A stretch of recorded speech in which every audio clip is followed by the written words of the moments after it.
Olá, o meu desejo para você é que a paz do Senhor Jesus Cristo esteja reinando sobre a sua vida, sobre sua casa e sobre toda a sua família. Eu sou o pastor Antônio Reis e eu quero compartilhar uma palavra de Deus com o seu coração nesse momento. Antes, porém, eu gostaria de te fazer um pedido.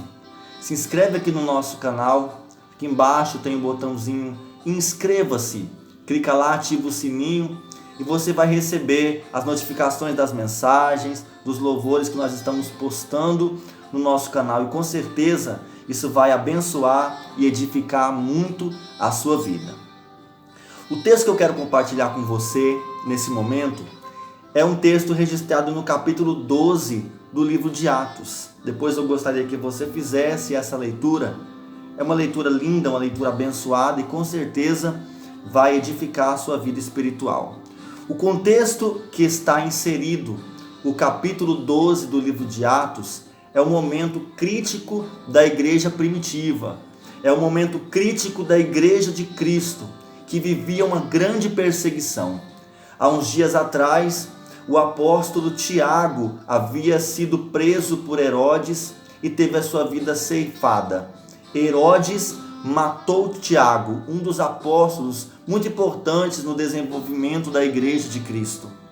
E agora o apóstolo Pedro, o líder principal da igreja cristã naquele momento, estava preso. E a dificuldade da igreja era muito grande por um momento que ela passava de angústia, de luta e de perseguições. O contexto em que Pedro se encontra dentro da prisão é tenebroso e assustador. Na verdade, o nível de segurança que foi empenhado contra a vida do apóstolo Pedro denunciava o perigo que ele representava para aquela época. O perigo contra as religiões, a doutrina de Cristo que estava sendo pregada através do apóstolo Pedro, isso combatia, confrontava e não era visto com os bons olhos pelos religiosos da época. Então ele estava trancafiado dentro de uma prisão. Se você observar no texto bíblico de Atos 12, você vai perceber que existem dois soldados dentro da cela em que o apóstolo Pedro está preso. Além de algemas nas suas mãos, existiam ainda duas celas adiante dele, com 4 quaternos de soldados, ou seja, 4 grupos de 4 soldados. Eram 16 soldados do lado de fora da cela, mais 2 soldados do lado de dentro. Era uma prisão de segurança máxima. E na saída da prisão para a rua, ainda tinha uma porta de ferro. Mas o interessante a gente perceber na leitura desse texto é que enquanto o apóstolo Pedro estava preso, a igreja se reuniu na casa de uma irmã chamada Maria. A igreja se reúne para clamar a Deus. A igreja se reúne para buscar a Deus. A igreja se reúne para buscar ao Senhor em favor da vida de Pedro, temendo que o apóstolo da igreja morresse. E o texto sagrado diz que a igreja fazia intensas orações por Pedro enquanto ele estava preso. Aquela prisão era a prova de qualquer fuga. Aquela prisão era a prova de qualquer invasão, mas não era a prova da oração da igreja que ora. A Bíblia diz que o anjo do Senhor visitou a prisão de Pedro naquela noite. Enquanto a igreja estava orando por ele, o lugar onde ele estava preso foi visitado pelo anjo do Senhor. Os soldados não viram, os soldados não perceberam. O anjo do Senhor liberou uma palavra sobre a vida de Pedro e diz: Pedro, ajunta as suas coisas que eu vim para te tirar desse lugar. Aquele anjo foi designado aquela noite para livrar o apóstolo Pedro daquela prisão em que ele estava. E a Bíblia diz que imediatamente as algemas caíram das mãos de Pedro e ele saiu atravessando o lugar onde estavam os 2 soldados. Ele saiu e atravessou o lugar onde estavam os 16 soldados e agora eles estão diante da porta de ferro que dava para a rua, que dava para a saída. é lindo observar isso no texto bíblico, porque a Bíblia diz que tão logo Pedro e o anjo se encostaram na porta, se aproximaram da porta, por si só a porta se abriu e eles ficaram livres daquela prisão. Entenda isso. Nós podemos perceber aqui que a presença de Deus era tão forte, que a presença de Deus era tão intensa na vida do apóstolo Pedro, com o anjo que estava ali, que a porta não conseguiu ficar fechada. É como se a porta estivesse emitindo um sinal, é como se a porta estivesse emitindo uma mensagem. Eu não posso ficar fechada diante de uma presença tão gloriosa. E eles foram livres. E caminhando em direção à rua daquela prisão, a Bíblia diz que o anjo se apartou de Pedro. E Pedro foi para o lugar onde os irmãos estavam orando, na casa da irmã Maria. A igreja fazia intensas orações por ele ali, e ele chega diante do portão daquela casa. Existia um portão que talvez fosse de madeira, por ser um portão que dá para a rua. Eu imagino que fosse um portão frágil, não tão forte como era a porta de ferro que Pedro, junto com o anjo, acabava de atravessar. E o texto me mostra algo que chama muita atenção, porque diz que Pedro batia, perseverando, persistindo, para que alguém que estava do lado de dentro orando saísse para fora e abrisse a porta para que ele pudesse entrar.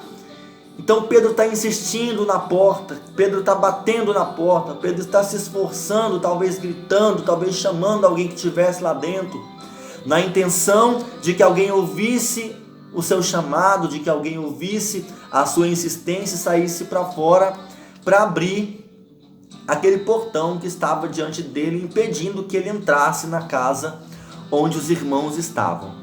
Duas coisas me chamam a atenção nesse texto e eu quero liberar isso sobre a sua vida nesse momento. Pedro estava junto com o anjo diante de uma porta de ferro, diante de uma porta intransponível. E mal Pedro chega junto com o anjo perto da porta e ela já se abriu, sem que fosse necessária nenhuma palavra, sem que fosse necessário nenhum esforço. Apenas a presença de Pedro e do anjo fizeram com que aquela porta se abrissem.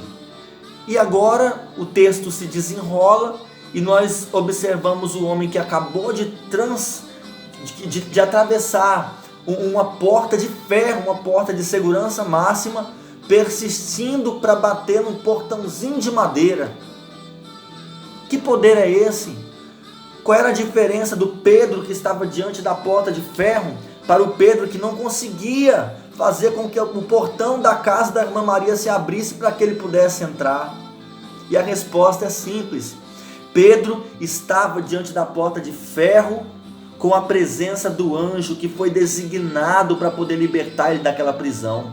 E agora diante da porta da casa da irmã Maria, o anjo não estava ali. O que eu entendo? Que existem portas que se abrem diante dos meus olhos, mas não é por causa da minha presença, mas é por causa da presença daquele que anda comigo. Não é por causa da minha capacidade, não é por causa do meu esforço, mas é por causa da presença daquele que anda do meu lado. Diante da porta de ferro da cadeia, Pedro estava com a presença do anjo, e na verdade a porta não estava respeitando simplesmente a presença de Pedro, mas a porta estava respeitando a presença do anjo que estava com ele. E agora diante da porta, do portãozinho da casa da irmã Maria, é o mesmo Pedro. Ele poderia vir poderoso dizendo: olha, eu sou o homem que tem a chave. Eu chego diante da porta, ela se abre, e não acontece lá na casa da irmã Maria. Ele tem que insistir, ele tem que bater, ele tem que se esforçar. Então eu quero dizer, a primeira coisa que eu quero dizer para você que está ouvindo essa palavra, é que as portas de milagres vão abrir diante da sua vida, mas não é por causa da sua capacidade, mas não é por causa daquilo que você tem em si mesmo, mas é por causa da presença de Deus que está contigo. É a presença que faz de você alguém capaz de atravessar portas que só o céu poderiam abrir. Afinal, lá em Apocalipse está escrito que o Senhor é aquele que tem nas mãos a chave de Davi, que abre e ninguém fecha, que fecha e ninguém abre. Então a primeira coisa que eu quero declarar sobre a tua vida e quero que seja uma reflexão para a sua mente: portas se abrirão, não por causa da sua capacidade, não por causa da sua presença, mas por causa da presença de Deus que está sobre a sua vida. E a segunda coisa que eu quero liberar como uma palavra de reflexão e de entendimento para o seu coração nesse momento é que existem portas que vão se abrir como aquela porta de ferro, de uma forma sobrenatural, de uma forma milagrosa. Bastou chegar diante dela, o sobrenatural acontece. O sobrenatural se mostra nitidamente diante dos olhos. E a porta que estava fechada de repente se abre. Tudo isso de uma maneira poderosa, milagrosa e sobrenatural. Mas agora, diante do portãozinho da casa da irmã Maria, Pedro precisa insistir batendo a porta. Pedro precisa se esforçar na tentativa de que alguém que tem o poder físico de abrir aquela porta faça isso para que ele possa entrar. Pastor, o que você quer dizer com isso? Eu quero dizer que existem algumas coisas na sua vida, algumas portas na sua vida, que vão se abrir de maneira extraordinária, milagrosa, instantânea e sobrenatural. O anjo do Senhor vai ser enviado, o livramento vai acontecer, o milagre vai acontecer, a porta vai se abrir de modo sobrenatural. Mas existem outras portas na sua vida que vai requerer de você um certo esforço. Existem alguns momentos em que você vai orar e a sua oração não vai ser respondida imediatamente. Não significa que Deus está alheio à sua necessidade. Não significa que Deus está desinteressado em te abençoar. Mas é que existem portas na nossa vida que precisa que nós nos esforcemos um pouquinho mais. Precisa que nós perseveremos um pouquinho mais. Jesus disse em Mateus capítulo 7: persisti em bater e a porta se abrirá. Persisti em pedir, porque todo aquele que pede recebe, e aquele que bate, a porta se abre. Grava isso no seu coração nesse momento. Portas se abrem de maneira sobrenatural, mas o dia que eu orar e isso não acontecer, o dia que eu clamar a Deus e de maneira milagrosa e sobrenatural o milagre não acontecer, não desista, não desanima, não desfaleça o teu coração por causa disso. Continua orando, continua clamando, continua na presença do Pai, continua na presença de Deus, continue perseverando. No momento certo ela se abrirá, seja pelas mãos sobrenaturais de Deus, seja pelas suas próprias mãos, talvez no seu trabalho, no seu esforço, com a sua dedicação. Ou seja, Deus usando algum ser humano, usando alguma pessoa para que abra essa porta e para que você passe por ela. Medita nisso nesse momento, que essa palavra venha de encontro ao seu coração. Lembre-se, o nosso Deus, Ele tem nas mãos a chave que abre e ninguém fecha, que fecha e ninguém abre. A porta que Ele abre, ninguém pode fechar, e a porta que Ele fecha, ninguém pode abrir. Eu oro pela sua vida agora, desejando numa palavra profética de bênção, que o nosso Deus libere sobre você as bênçãos, os milagres que você precisa. Que isso aconteça de maneira sobrenatural, como o dia em que aquela porta de ferro se abriu diante de Pedro. Mas se isso não acontecer imediatamente, que o Espírito Santo do Senhor, Ele te anime, Ele te fortaleça, Ele te encha de fé, de convicção, de certeza, para que você possa continuar perseverando, para que você possa continuar batendo, para que você possa continuar lutando, até que essa porta se abra diante dos teus olhos e você passe por ela, dando glória ao nome de Jesus. Que Deus abençoe você, que Deus abençoe a sua família, que Deus abençoe toda a sua casa. Não se esqueça de se inscrever aqui no nosso canal. Daqui a pouquinho nós vamos postar mensagens, devocionais, louvores que vão abençoar a sua vida. E compartilhe nas redes sociais esse vídeo, que alguém pode ser abençoado através dessa palavra. E que tudo seja para a honra e para a glória do nome de Jesus, aquele único que é digno de receber o nosso louvor, a nossa adoração, toda a honra e toda a glória. Deus te abençoe abundantemente no nome de Jesus.